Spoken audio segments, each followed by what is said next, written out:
Hey guys, welcome back to the channel. My name is Real Fen Guy, and today we're going to be looking at World Warships. So, well, I do have some updated news. Since my last video last week, I have moved up 2 tiers in the American battleship line, and I have made it to the battleship USS New Mexico, tier 6, with additional firearms. Now this ship carries 12 14-inch guns and 4 triple turrets. So yeah, all my ships now in the American tech tree are tier 6. I got the Cleveland tier 6. I have the Farragut from the Nicholas. I have the Farragut now, tier 6 destroyer, American destroyer. And today we're going to be taking out the Farragut. So yeah, this ship, the Farragut was one of the classes pre-World War II class destroyers, manufactured in the interwar period. So yeah. So alright, so I am not the weakest ship in the game. I am one of the tier 6 ships. As you can see, there's a Pensacola class heavy cruiser. That's a tier 7 cruiser. That's after the Cleveland. Some say it's not as good. So anyway. So yeah. I think in this match I'm gonna go carrier hunting, so I think I'm gonna go. Okay, the battleships normally spawn over there, so I'm gonna go over here and see where the carriers are. I'm gonna go scouting. Alright, so we have a Ranger and a Hiryu class aircraft carrier. The Hiryu is on the other side. Or is that the Hiryu? No, the Hiryu is on the other side. That's not Hiryu, that's a Ranger. I can tell by its stacks.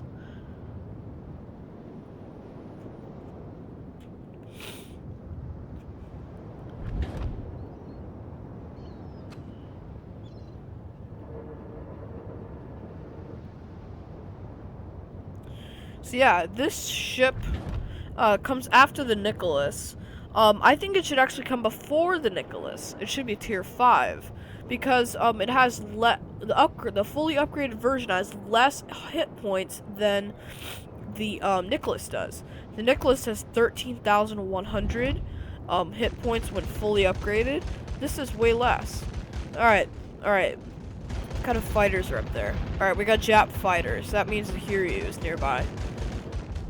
Alright, we have Jap fighters, so those look like Jap fighters, so I think we're going in the right direction. Oh crap, there's a Nagato. Okay, I'm gonna swing over here. I'm gonna sneak through these islands. This is destroyer tactics right here. Sneaking through islands. Oh, I probably should have turned my anti-aircraft guns off. Shit. I probably should have turned my anti-aircraft guns off. Oh, I got 2 planes. Alright, well there goes one of the squads. There's some Wildcats up there. They're not doing anything. Just being lazy. There we go. Already got all of them. Alright, crap. Enemy destroyer incoming. Alright, so we got an enemy destroyer incoming. I'm gonna lay down a smoke up here. To cover myself. What's over there? Behind that? I don't know what's behind that island. Oh, it's an Aoba. So I can just press Alt and it tells me information about the ships. Okay, let's go ahead and lay down our smoke. Smoke generator started. Now this will be my 3rd episode of Destroyer gameplay. I played the Nicholas, the Minakaze, and obviously the Farragut this round. I'm gonna launch torps at him.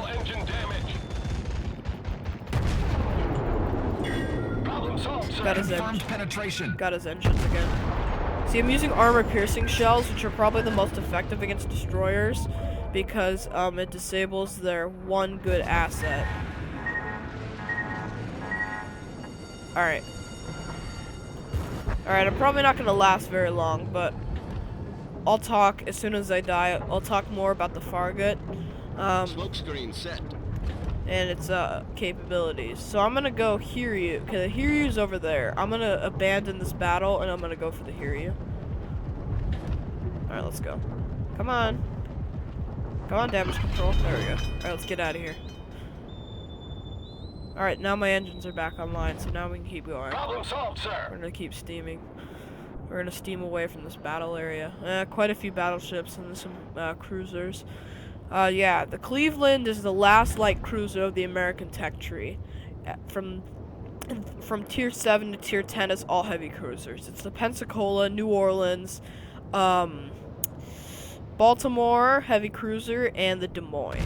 Now the Des Moines is a very interesting ship. I actually didn't know it was actually commissioned. I thought it never was commissioned, but apparently it was.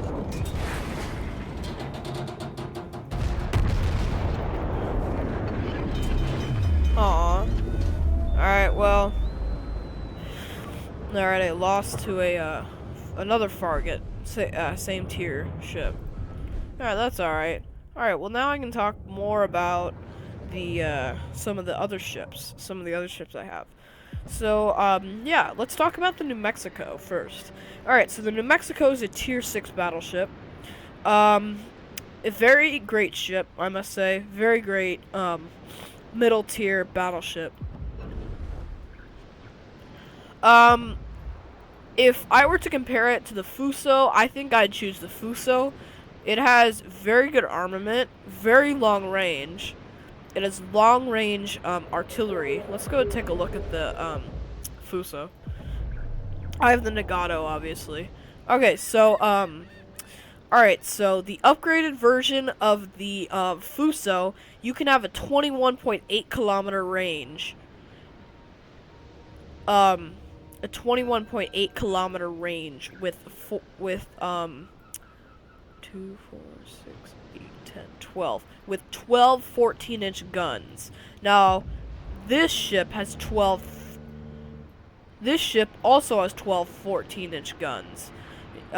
Housed in triple turrets, but the Fusos are housed in double turrets. So there's only 2 guns per turret. Now let's take a look at the Colorado. See, here's the Colorado in her 1921 configuration. So just a few years after the 2 years after the end of World War I. Well, 2 to 3 years. So it has 406 millimeter guns. So that means it has 16-inch guns. We're talking about 16-inch guns here now. Once you get to tier 7, it's 16-inch all the way. So 15.2 kilometer range is standard range. That's actually pretty good range.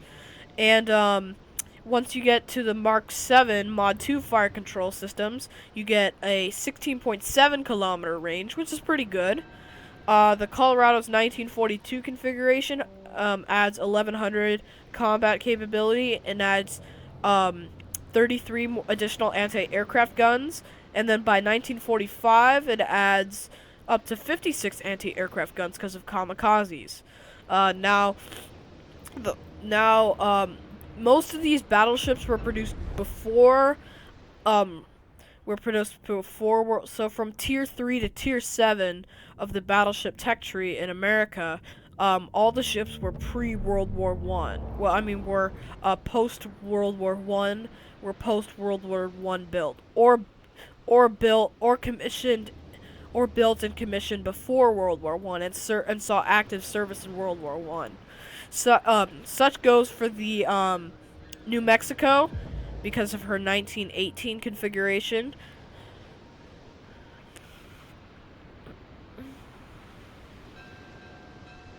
So yeah, this ship has 24 anti-aircraft mounts, 8 double Oerlikon Mark 20 cannons, 4 Bofors Mark 3s, very interesting looking weapon.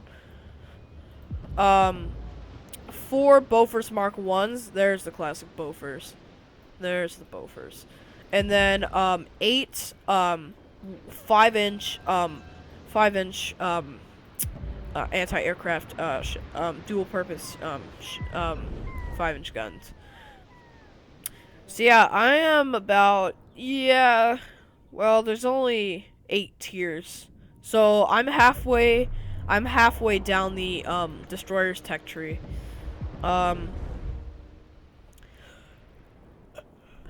Halfway down the destroyer's tech tree.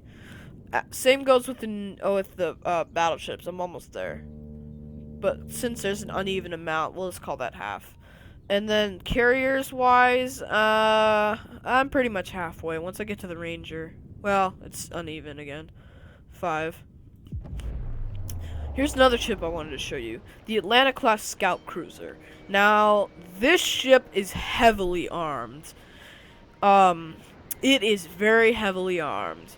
Unfortunately, both ships, the 2 lead ships of this class were unfortunately sunk in the naval battle of Guadalcanal. The naval battle of Guadalcanal, which was one of the major turning points for World War II, because after in 1943, the Americans secured Guadalcanal. So, yeah. It was this defeat for the Japanese was the turning point of World War II in the Pacific. Now we were on the offensive, not the defensive. So yeah, it has a very good artillery.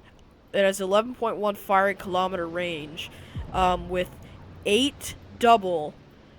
So that's 16 5-inch guns. It's heavily armed. It's armed to the teeth. Now let's talk about the cruiser's tech tree. So this right here is the Tier 6 Cleveland, which is a light cruiser developed, I think before the Atlanta class or maybe after. I'm not sure. I'll look it up later.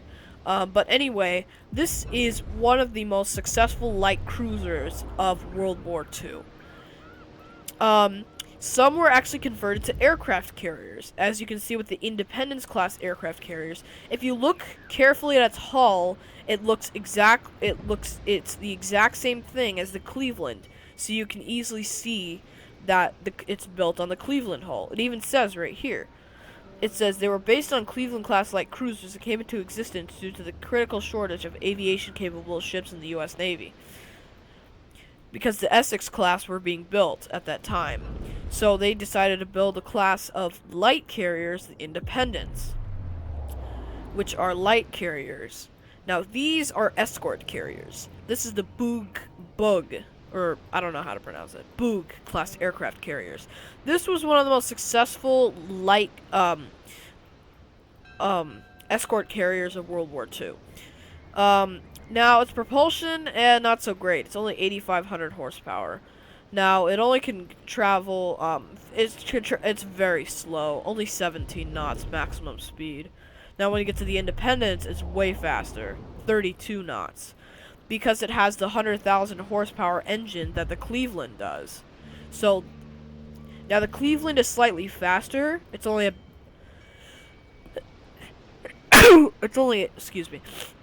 it's only a knot faster. Alright. Yeah, we didn't do much in the Farragut. But yeah. So, yeah. Alright, guys. Well, I just wanted to show you this brief destroyer gameplay.